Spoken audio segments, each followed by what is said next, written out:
coordinator of the Presidential Task Force on COVID-19, Dr. Sani Aliyu, joins us on the news to take a look at new strategies being deployed by the federal government to curb the second wave of the fast-spreading virus. Thank you very much for joining us on TVC News at 7. Well, the number of daily recorded cases is on the increase in the country. What exactly is the PTF? How is the PTF monitoring the situation, and what should Nigerians expect? Okay, so thank you for having me this evening. So at the PTF, we remain very concerned about the numbers. They continue to go up day by day at more than a triple-fold increase week by week in terms of our numbers. But we have a pretty good idea of what's generating this. Essentially, it's the lack of compliance interventions, and in particular, the issue of where people are congregating in large numbers without any face masks, without any physical distancing, all over the country. And maybe linked to the current festivities, the weddings, etc. that have been going on. So what are we doing from a PTF perspective? We've been working closely with the state governments, and we've realized when it comes to enforcement, the state governments are really critical. And we're quite grateful to some of the state governments like Lagos, Kaduna, and FCC, where the epicenters are.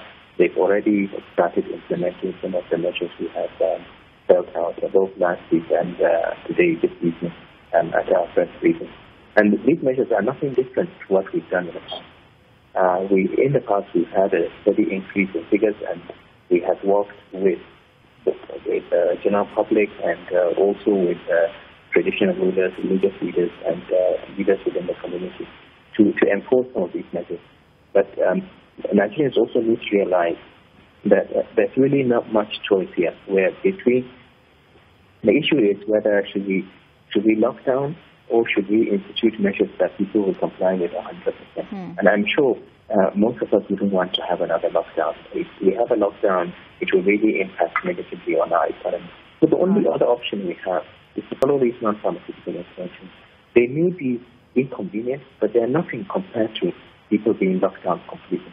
And as I keep on saying, we're monitoring the numbers very closely, but we're also aware that the change in behavior that we need requires more than just linking up with the state government. It also requires a level of enforcement.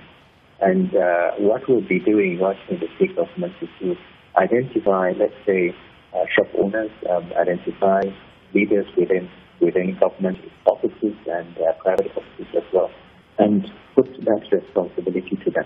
All right, Dr. Aliyu, let's look, if I may button place, let's look at the international dimension to this. We've seen some countries block flights to and from the United Kingdom, for instance, but we've not heard Nigeria's stance on that just yet. Has the PTF advised the federal government in this regard, or do you consider that the nation isn't in much danger?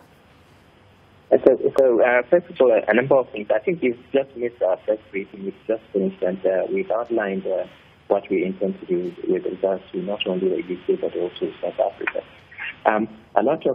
We are very much aware of the mutant things that were described in UK, and also the new variants that was described in South Africa. The countries that have been facing travel restrictions, for the UK, about 60 countries so far, most of them are countries that do not even have any level of restriction. You travel in between UK and those countries without any need for any public PCR tests, etc. Some of these countries are now lifting those restrictions, but placing the same conditions that we already have since September. The conditions we have for travel, the travel restrictions we have are one of the most strict throughout the world. We're one of the few countries that do double testing. For you to come into Nigeria, you have to have a COVID-19 PCR test done abroad, and it has to be negative within a 5-day period. You also have to have a PCR at day 7. At the moment, our interest is not only to stop the importation of this new strain, but it's to stop the importation of any coronavirus strain. Remember, coronaviruses are RNA viruses. Since December last year, there have been more than 4,000 mutations described. The best particular mutant of what we intend to do, especially for the UK and South Africa direct flights, from Monday the 28th, 0001 hours, we're going to put even more strict enforcement with passengers coming from these countries. And I'm sure you will hear more of that when we look at our clip later on today with regards to our press. All right, Dr. Ali, it's a great way. We're not going to ban the flight, but the measures that will be put in will be strict enough for us to be able to comfortably say that we are keeping. I'm afraid that's the much time would permit us take at this time. National Coordinator, Presidential Task Force on COVID-19, Dr. Sani Aliyu, thank you for all you do, and thank you for joining us on TVC News at 7.